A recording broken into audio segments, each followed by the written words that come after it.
Kinabukasan ay nagising ang diwa ni Mara dahil sa ingay sa tabi niya. Ingay ng tatlong bata at ni Nick. Halatang nagaharutan ng mga ito dahil sa mga hagikikan na naririnig niya. Idinilat niya ang maliit ng isang mata niya at nakatalikod siya ng higa sa mga ito. Kaya hindi nila napapansin kung gising na ba siya o hindi. Muli rin naman niyang ipinikit ang mga mata at hinayaan ng mga to. "Hey Simona, please lower your voice. Mommy's still sleeping." Dinig niyang saway ni Stefan sa kakambal nito. "Okay," sagot din naman ni Simona sa kakambal nito. "Daddy, let's go downstairs and prepare for our breakfast." Boses naman yun ni Santino na narinig ni Mara. Niyaya nitong ama na maghanda ng almusal. Napapangiti na lamang siya sa mga anak niya. Gustuhin man niyang bumangon at ipaglutong mga to ng almusal ay tila ayaw niyang bumangon ng katawan niya sa higaan. Inaantok pa talaga siya at gusto pa niyang matulog. Wala rin siyang lakas dahilan naubos to ni Nick kagabi. Hindi nga lang kagabi dahil hanggang kaninang madaling araw ay nagising na lang siyang nasa gitna na naman ng mga hita niyang kamay ng asawa niya. Kinakalikot ng mga daliri nitong hiyas niya na kaagad namang namasa. Dinala pa siya nito sa guest room at doon siya niromansa. Hanggang sa muling nag-init ang pakiramdam niya at nauwi na naman yon sila sa isang matinding bakbakan. Kaya ngayon bahala na si Nick ang mag-asikaso na muna sa mga anak nila. Kasalanan naman ito kung bakit siya pagod na pagod ngayon at sobrang antok. Ayaw pang dumilat ng gusto ng mga mata niya. "Good idea, son. Come on kids, let's go." Masiglang boses naman ni Nick ang narinig niya at inaya ang tatlong bata. Naramdaman na lamang ni Mara ang pagsara ng pinto, ngunit kung kailan naman tahimik na sa paligid niya, ay saka naman nagising ang ulirat niya. Napatingala si Mara sa kisame. Ang ganda ng gising niya, ang ganda ng umaga niya, pati ang mga anak niya ay sobrang saya. Iba talagang nagagawa kapag buo at kumpleto ang pamilya. Sana lang talaga ay tama na itong naging desisyon niya na muling papasukin si Nick sa buhay niya. Sa buhay nilang mag-iina. Sana lang ay wala na siyang pagsisisihan pa sa huli. Sana lang ay wala nang silin pa ang manggugulo sa kanila. Mamaya pala ay kakausapin niya si Nick. May kailangan silang pag-usapan tungkol sa mga bata. Bumangon siya at nagtungo sa banyo para umihi at maghugas na rin. Nalalakit siya sa ginawa nila ni Nick. "Ikaw ba naman ang lawayan? Buong katawan mo't punuin ng katas." Diyos ko, daig pa nilang bagong kasal kagabi hanggang madaling araw na ang tusukan. Napapangiwi siya sa hapdi ng gitna niya. Pakiramdam niya nagkasugat-sugat ang pussy walls niya sa tindi ng pag-angkin sa kanya ng asawa niya kagabi. Paika-ika pa siya kung maglakad. Daig pa niyang nilumpo, pero hindi sa sakit ko hindi sa sarap. Naabutan niyang naglulutong lalaki sa kusina. Naka-boxer shorts lamang ito at walang suot na damit pang itaas. Tanging apron lang ang suot nito sa katawan. Napapakagat-labi siya habang tinititigan ang malapad nitong likod at matambok nitong puwet. "Namamanya ka na ata, Mara. Masakit pa nga yung perlas mo. Pero mukhang nagiinit ka na naman sa asawa mo." Sita ng mahadera niyang utak. Natawa siya dahil biglang sumayaw si Nick habang nagluluto. Napalingon tuloy sa likod niyang tatlong bata nang marinig ang tawa niya. "Mommy!" "Good morning kids," aniya at pinaghahalikan ng mga to. "How about me? Where is my kiss?" Nakangusong sambit ni Nick. "Kiss!" Sabay nabigkas ng tatlo. Napangiti na lamang siya at tinalikan ng labi ni Nick na nakanguso sa kanya. Pumapalakpak pang tatlo na tila fans nila. "Daddy, ayaw mong kumain? Kain ka na rin po," wika ni Simona sa daddy nito. Pansin niya rin kasing madalang na sumubo ng pagkain si Nick.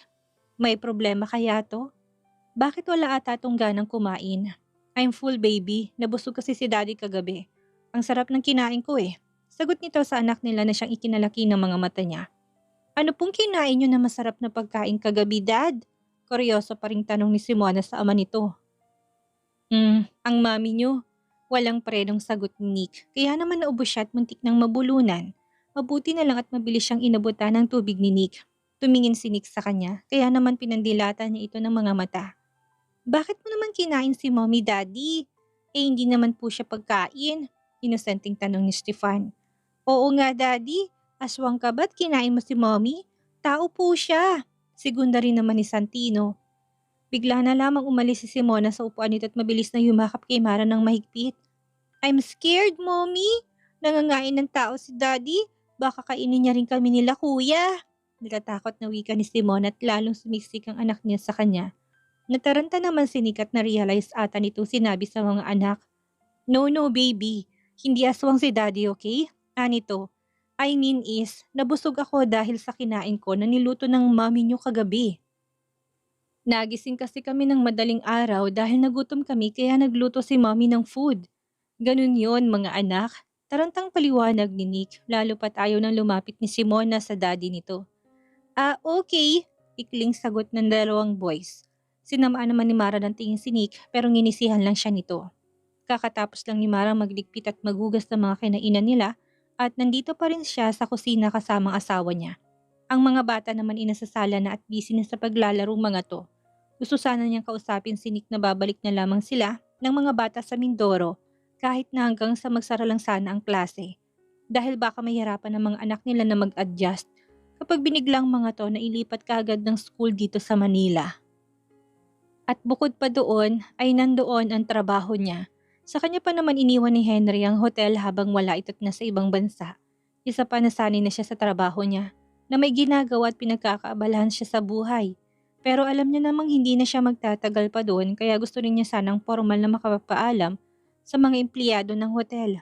Pero naisip niya rin na hindi naman siya pwedeng basta nalang iwan si Nick dito sa Manila. At sigurado siya na hindi to papayag na mahiwalay ulit sa kanila ng mga bata. Lalo na ngayon na maayos na sila ulit. Nick, yung tungkol nga pala sa pag-aaral ng mga bata. Aniya sa asawa. Oh yeah, mabuti na lang at pinaalala mo wife. By the way, wag mo nang alalahanin pa yun. Nakausap ko na si Norman at sa school ng pag-aari nito. Mag-aaral ng mga bata. By Monday daw ay pwede na silang magsimula sa bago nilang school. Wika ni Nick. See, ito na nga bang sinasabi niya at laman ng isip niya na hindi talaga to papayag na mahiwalay sa kanila. Kaya mabilis tong nakagawa ng paraan.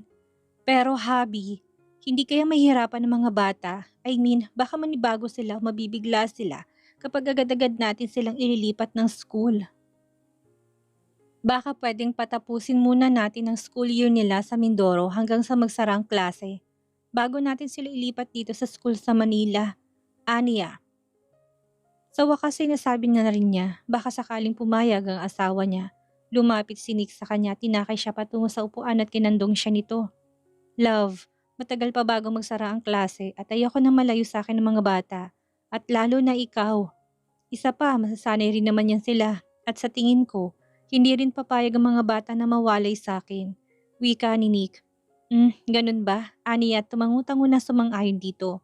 Sa bagay kasi tama to, 2 araw nga lang noon na hindi ito nakita ng mga anak niya, hindi na maganda ang mood ng mga to. Ano pa kaya kung magiging busy si Nick sa kumpanya nito sa Manila at hindi na makapunta kaagad sa kanila doon sa Mindoro? Baka hindi siya tigilan ng mga bata sa daddy nila. Okay lang sana kung walang may nangyayaring masama kay daddy. Kahit pa doon muna ako tumira sa Mindoro at babalik-balik na lamang ako dito sa Manila para tumulong sa kumpanya. Wika ni Nick at malambing siyang tinitigan.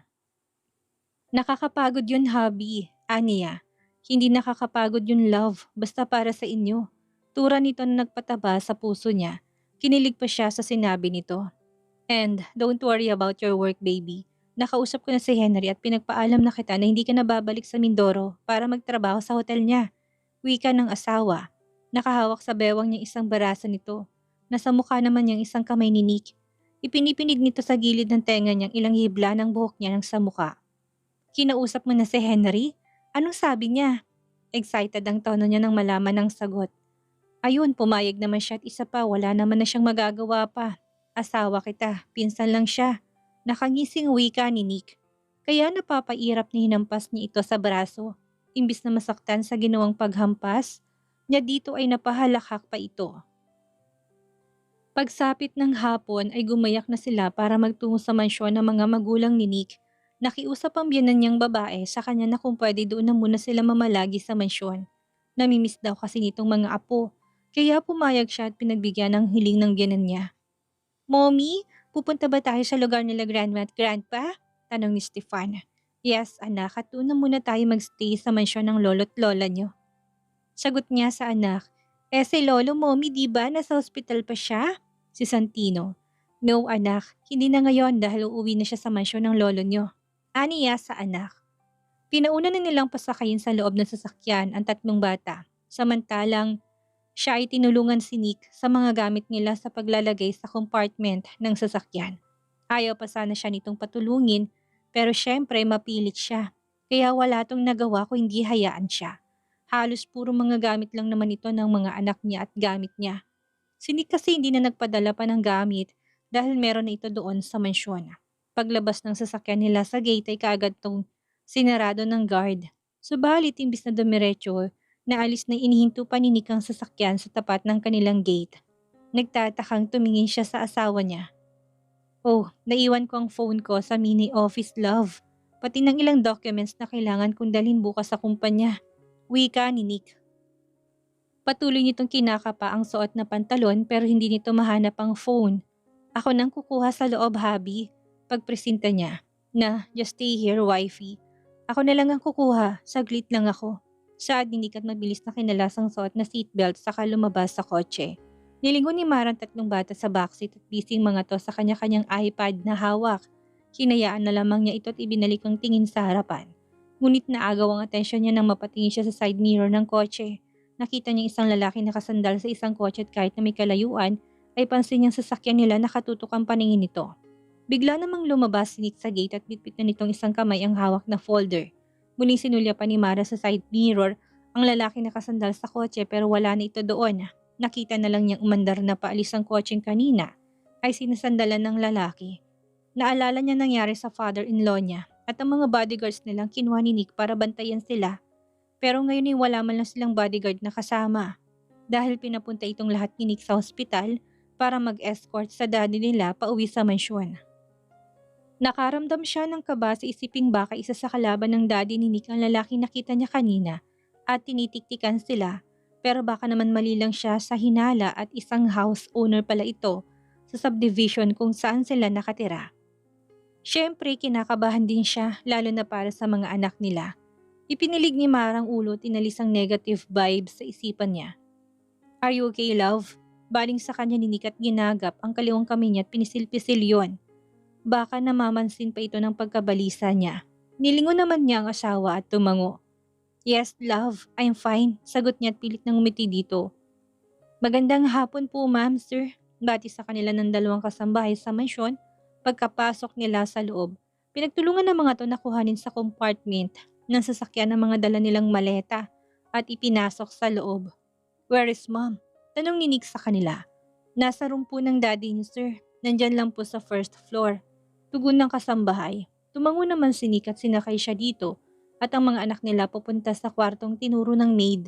Hindi na nag-abala pang kumatok ng pinto si Nick at basta na lamang nitong binuksan yon. Nadat na nilang mother-in-law niya na nakaupo sa gilid ng bed ng asawa nito habang hawak-hawak sa kamay ang daddy nila. Nagulat pang biyenan niyang babae nang makita sila pero kaagad naman itong tumayo at nilapitan sila. Thank you, Mara, at pinagbigyan mong hiling ko. Sambit nito at niyakap siya. Walang anuman ho, mommy. By the way, kamusta na po pala si daddy mo? Tanong niya sa biyanan. Hinawakan itong kamay niya at naglakad sila palapit sa bed na kinahigaan ng daddy Samuel. Still unconscious pa rin ng daddy niyo at hindi pa nagigising. Pumunta kaninang doktor dito at ang sabi niya ikausapin lang daw siya araw-araw. Kaya yun ang ginagawa ko. Wika ni Mommy Patricia. Huwag po kayong mag-alala, ma'am. Malakas po si dad. Magigising at gagaling din po siya. Wika niya dito. Kakausapin ko po si Lolo everyday, Lola. Para po marinig niya ako lagi tapos magigising na po siya. Sabat ni Simona na sa tabi ni Nick. Kami rin, singit ni Santino at Stefan. Thank you mga apo ko. I'm sure na magiging super happy ang lolo niyo kapag nagising na siya at makita niya kayo. Emotional na sambit ng biyanan niya. Napangiti na lamang si Mara sa mga anak niya. Magandang idea na dito muna sila sa mansyon para may makakasama si Mommy Patricia nila. Para na rin maibsa ng lungkot nito kapag nanditong mga bata. Kinagabihan pagkatapos mag-dinner ay hinatid na ni Mara sa magiging silid nila ang tatlong bata. Hiwalay ito sa silid nilang mag-asawa. Gusto sana niya na makatabi sa pagtulog ang mga anak pero hindi pumayag si Nick. Ayon dito ay dapat na raw na masanay ang mga bata na nakabukod sa kanila dahil palaki na raw ang mga ito. Pumayag na lang din siya dahil nakakonekta naman sa room nila ang kwarto ng mga to. Tumingin siya sa oras at wala pa rin si Nick. Umalis kasi ito kanina at nagtungo sa kumpanya para ihatid ang mga documents at may kailangan din daw itong gawin sa opisina. Tumawag naman si Nick sa kanya kanina at sinabi nito na baka hindi ito makakauwi hanggang dinner. Kaya pinauna na lang din siya nitong kumain. Kasabay sa mga bata, pumunta si Mara sa balcony nitong silid na kinaroroonan niya. Mula dito sa itaas ay tanaw niyang malalaking gate. Nakita niya doon kapag dumating ng lalaki. Habang naghihintay na dumating ang sasakyan ng asawa niya, ay muli niyang naalalang lalaki kanina na nakita niya. Bakit ba ito gumugulo sa isipan niya? Siguro ay kailangan niya sabihin to mamaya kay Nick kapag dumating ng asawa niya para makapante na rin siya. Wala pang 10 minuto ng paghihintay ay nakita na ni Marang pagbukas ng guard sa gate. Agad na pumasok ang sasakyan ni Nick. Subalit may kasunod pa itong isang kotse na kulay itim din. Hinintay na muna niyang bumaba sa sasakyan ng asawa niya at ang taong sakay ng kotseng kasunod nito. Ngunit natigilan siya nang makitang lalaki. Base sa tindig nito, kulay ng damit na suot ay kapareho to sa lalaking nakita niya kanina. Kaya naman napakunot ang noon niya. Pababa na siya ng hagdan nang marinig niya ang boses ni Nick na may kausap. At kausap nitong lalaking kasama na dumating. Sabay pang napatingin sa kanyang mga ito nang makita siya. Nick? Ani at palipat-lipat ang tingin sa lalaking kausap ni Nick. Wife, siya nga pala siya, si Arnold. Bodyguard ko. Siniguro niya lang naligtas akong nakauwi. Wika ni Nick sa kanya. Good evening po ma'am. Bati nito't yumuko na sa harapan niya bilang paggalang. Ngunit imbis na sagutin nito ibang lumabas sa bibig niya. Ikaw yung nakita ko kanina sa subdivision na nakasandal sa kotseng itim. Direktang tanong niya dito. Yes ma'am, ako nga po, sagot nito. Inutusan po kasi ako kanina ni Sir Nick na magbantay doon. Paliwanag nito. Natigilan siya sa narinig. Bodyguard pala to ni Nick pero pinag-isipan pa niya ng masamang lalaki kanina. Sige ho sir, ma'am. Alis na ho ako. Paalam nito na tinanguan nilang pareho. Yan ba ang nasa isip mo kanina kaya ka mukhang bali sa wife? Tanong ni Nick nang maiwan silang dalawa. Kagat labi siyang napatango sa asawa. Kinabahan lang ako. Akala ko kasi kalaban na. Aniya. At isa pa, alam ko wala tayong bodyguards na kasama kanina. Dahil pini-escort mo kanina kay daddy sa ospital. Dagdag pa niya. Kinigit siya ni Nick palapit sa katawan nito. Pwede ko ba namang pabayaan ang sarili kong pamilya? Of course, hindi. And huwag ka na mag-worry dahil ginagawa namin ng lahat para mahuli ang taong gumawa nito kay dad. At kung sino man ang nasa likod nito. Wika ni Nick at parang hindi na siya mag-alala pa. Ay! Impit pa siyang napasigaw sa gulat nang bigla na lang siya nitong buhatin. Mabuti na lang at mabilis niyang tinakpan ng palad ang sariling bibig. Sinamaan niya ng tingin si Nick pero tinawanan lang siya nito. What are you doing, hubby? Kakain ka pa ng dinner. Aniya sa asawa. Na, iba ang gusto kong kainin na dinner. I want to eat your sweet pussy. Bulong ni Nick sa tenga niya. Nanindig naman ang balahibo ni Mara dahil sa kaprangkahan nito. Pati pisngi niya nag-init din at pakiramdam niya namumula na ngayon ang buong mukha niya. Close the door, wifey. Utos sa kanya ni Nick na kagad naman niyang sinunod. Inihiga siya nito sa kamat kagad na dinaganan. Napapikit na lang si Mara. Nasakupit ang labi ni Nick ang labi niya. Mapusok siya nitong hinahalikan at naglakbay na sa iba't ibang parte ng katawan niyang kamay nito. Marahang humahaplos. Namalay na lamang niya na pareho na silang hubot-hubad na dalawa. Habang nakadagan pa rin ito sa kanya. Pinaliguan ni Nick ng halik ang buong katawan niya at wala itong pinalampas na parte ng katawan niya. Ramdam na rin niya ang matigas nitong pagkalalaki na kumikiskis na ngayon sa biyak niya. Bumangon si Nick at lumuhod sa kama at nang ibinuka ni Nick ang hita niya at pumesto doon ay napahalinghing siya na unti-unti nitong ipinasok ang ulo ng alaga sa butas niya. Dumapa ito sa ibabaw niya kasabay ng pagbaon ng pagkalalaki nito. Ngayon na solo nilang dalawang silid ay sigurado siyang hindi lang isa, dalawa o tatlo ang magaganap sa pagitan nila. Knowing Nick na sabik sa kanya at hindi ito papaawat talaga. Sa bagay, kahit naman siya ay ganun din kaya hinayaan na lamang niya. Ang mga katawan nila ang mag-usap. Napuno ng ungol nilang dalawa ang buong silid. Araw ng Lunes kaya maagang nagising si Mara para gisingin at asikasuhin ang mga bata. Kahit napagod siya kagabi sa ginawa nila ng asawa ay maaga pa rin naman siyang gumising. Pero ang akala niya na nauna na siyang gumising ay mas nauna pa palang mga anak niya sa kanya. Wala nang mga to sa room nila at wala na rin sa closet ang mga uniform na mga ito. Amoy bagong ligo na rin ang kwarto ng mga bata. Malamang si Nick ang nagpaligo sa mga to at nagbihis. Mabilis na, bumalik si Mara sa room nila ni Nick at pumasok sa banyo. Naghilamos na muna siya at inayos ang sarili niya sa harap ng salamin. Lumabas na siya ng banyo, pagkatapos mag-ayos at nagmamadaling bumaba ng hagdan. At nagtungo sa kusina, nagkasabay pa sila ni Mommy Patricia niya dahil saktong lumabas din ito mula sa kwarto ni Daddy Sam. "Good morning, Iha." Bati nito sa kanya at niyakap siya sabay halik sa pisngi niya. Iiwas pa sana si Mara dahil nakakahiya.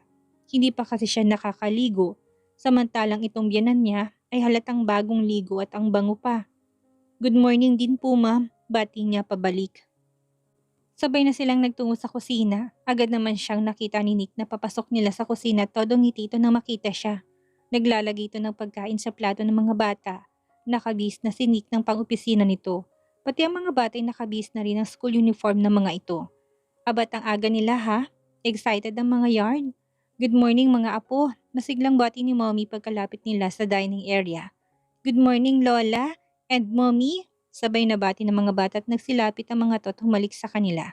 Ipinaghihila naman siya ni Nick ng upuan at nauna na rin para mag-almusal. Nakaramdam pa siya ng kiliti ng pasimple nitong amuyin ng batok niya. "Ang bango mo, love." Mahinang bulong nito sa tenga. "Loko, anong mabango?"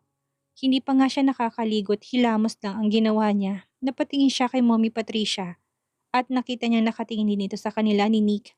Malamang nakita nitong ginawa ng anak nito sa pag-amoy sa batok niya dahil kita niyang mapanok sumiti sa labi nito. Namula tuloy siya dahil nahiya siya sa biyanang babae. "Wow, mukhang masarap ang almusal natin ngayon." Komento ni Mommy. "Of course, Lola. Si Daddy po nagluto lahat niyan." Proud na sambit ni Simona. Ngingiti-ngiti naman si Nick sa tabi niya ng sulyapan niya ito. Ngiting tila nagyayabang din sa kanya. Nauna na siyang natapos kumain ng almusal at makyat sa itaas para magbihis.